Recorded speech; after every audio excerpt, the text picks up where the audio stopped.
Hey, what's up you guys, it's Connor, and today I'm going to be continuing my 2016 reading wrap-up with books 91 through 100. These are the books that I read while on family vacation. I read 8, I think, during family vacation, and so I read them in a very quick span, so I'm just gonna do this wrap-up all together. What's up, Nook? Let's just get started. So the 91st thing that I read in 2016 is Othello's Journey, A Fine Welcome. This is a short story that goes along with the Summoner series by Taryn Matheru. It's super short. It doesn't really give you any information that you couldn't already have from reading the first 2 books in the series, but it was cool to see it from a different character's perspective and a different race's perspective within that world. It's in the point of view of Othello, who is a dwarf within the world, and dwarves are kind of subjugated underneath humans. So it was cool to see that little aspect and to see a little bit more into the lives of the dwarves and how their political setup is. But I ended up giving this 3 stars. I liked it. It's hard for me to rate short stories that are companions to series more than 3 stars, even if I really like them, because I don't feel like they add all that much. So I really enjoyed it, so I think if you're a big fan of the series, you might enjoy reading it. It's free on Amazon and Kindle and all those different things, so yeah, you can go check it out if you want to.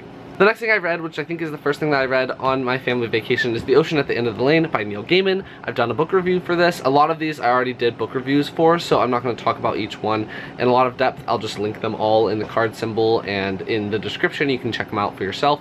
But I ended up giving this book 4 stars. I really liked it, and I really liked the aspect of how you can take whatever you want away from this book, depending on where you are in your life and what your current mood is while picking it up. You can pull different things from the story, and so this book has a really high rereadability, which I also really enjoyed. So yep, 4 stars. Love Neal Gaiman. We'll definitely be continuing reading more of his work. Yeah, I need to go buy some more Neal Gaiman. So I think the next ones I'm going to be reading are going to be Coraline and probably Fortunately the Milk.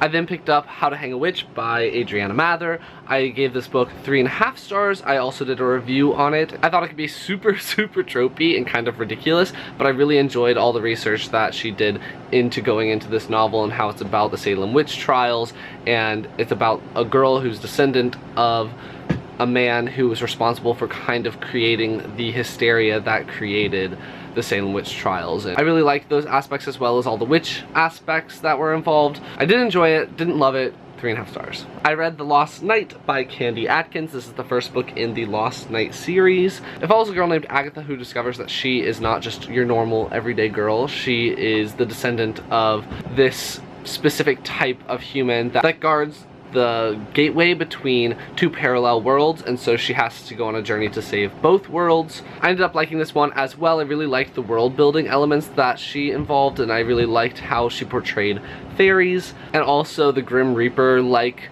race within this world. I had a problem with there being a fair number of mistakes, as well as sometimes not understanding what was happening in the plot. Like sometimes it was a little bit confusing, or some details that I could see the author having in her brain didn't make it onto the page. So I will be continuing with the series, I believe, but for this first volume I ended up giving it 3 stars. Next, I read Arabella of Mars by David D. Levine. I ended up giving this one 4 stars as well. I really like the world building. Again, I really like the space elements and how it is an alternate history sort of book where they're able to space travel in the 1300s or something like that, and so they have colonized Mars and there was a race on Mars. So I really found all those elements interesting. I think that the ending was really rushed, and so that kind of took away from the experience of the book for me, but I definitely am excited to see what happens next in the series because it is a trilogy. I found the main character Arabella to be extremely strong in a time period where girls were not really expected to be these independent thinkers, these independent entities. She's definitely in control of her own life, and she makes her own decisions, and she makes them for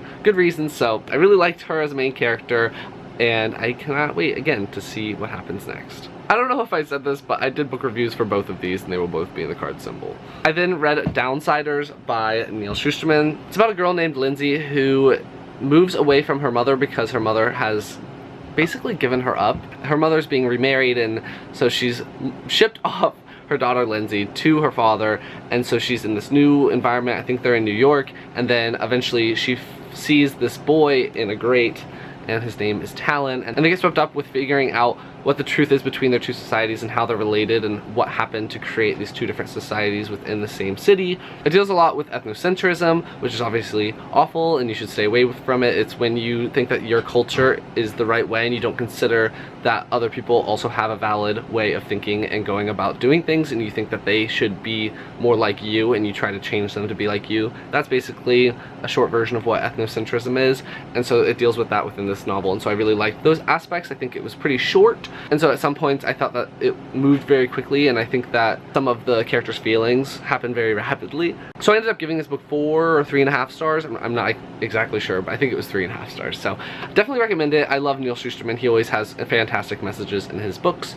Moving on. The next book I read is The Girl Who Circumnavigated Fairyland in a Ship of Her Own Making by Catherynne and Valente. I've also done a book review for this, so I will leave that again in the card symbol. It's about a girl named September who's described as having brown skin and curly dark hair, and the only thing that she wants in her life is adventure, and so when she turns 12, a figure called the Green Wind offers her a chance to go to Fairyland, and she of course accepts, and she rides on the back of a leopard to Fairyland and then goes on tons of adventures trying to figure out why Fairyland is not really how she expected it to be, and why a lot of the creatures in Fairyland are not very happy about their situations, and why there is a tyrant woman who is controlling everyone. So she has to deal with all of those things. I thought this book was pretty hard to get into. I think it took me about 70 something pages to really get into the novel, and it's really not that long. It's I think it's like 300 pages, but the ending is absolutely fantastic and the writing is really high quality, and so I ended up giving this book 4 stars. I was gonna rate it 3 or 3.5 stars, but the ending was incredible. So yeah, super excited to continue with the series, but this first one was a little hard for me to get into. I then picked up The Bands of Mourning by Brandon Sanderson. This is the 6th book in the Mistborn series. It's also the 3rd book in the Wax and Wane series of the Mistborn series. Obviously you need to read all the other books before you read this one, but I absolutely love this book. I was a little worried after reading Calamity, which is the 3rd book in the Reckoner series, that I wouldn't like this book as much because I was worried that Brandon Sanderson was kind of spreading himself a little bit too thin with all of the projects that he has going on and how many books he's been publishing. This book was incredible. I absolutely loved it. 5 out of 5 stars. I think that the characters within this story are growing and developing so well. I just love it so much. So definitely recommend the Mistborn series. I've recommended it 1,000 times. Still in love with it. 5 stars. The second to last book that I picked up is A World Without Princes by Saman Chanani. This is the 2nd book in the School for Good and Evil series. It's about 2 girls, Sophie and Agatha. At the beginning of the 1st book, they are in this town, and there's a legend that every 4 years 2 people are taken from their town, and one is taken to a school for good where they become a prince or princess, and one is taken for the school of evil where they become an evil witch or sorcerer or something that is in opposition to the person who's taken for the school for good. Sophie's convinced that they're going to be taken, and Agatha is going to be taken for the school for evil because she lives in a graveyard and she's really creepy and people don't like her, and then Sophie thinks that she's going to be taken for the school for good because she loves pink and she's got blonde hair and all that stuff.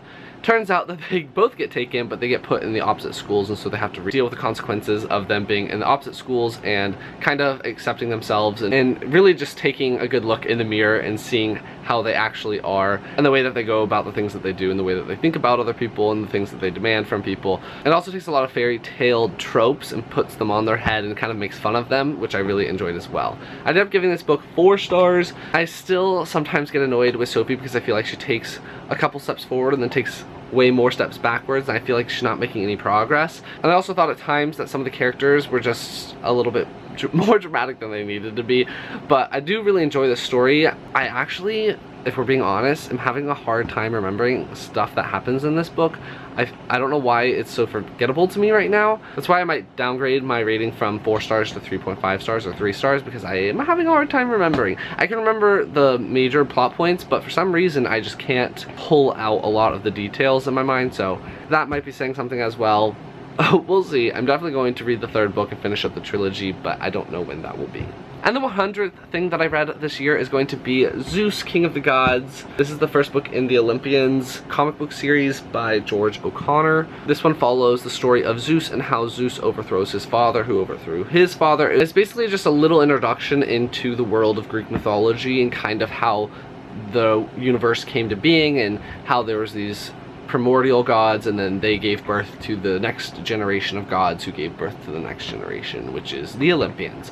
I like this book. I ended up giving it 3 stars. The art style isn't my favorite. It's pretty it's just there. Like, it's not anything fantastic, and the coloring isn't very inspiring. And I think that also the author purposely left out a lot of details that people would be curious about, so that they read the next books in the series. I already knew the details that he was purposely leaving out, but I feel like that would irritate people, so it kind of took away from my experience a little bit.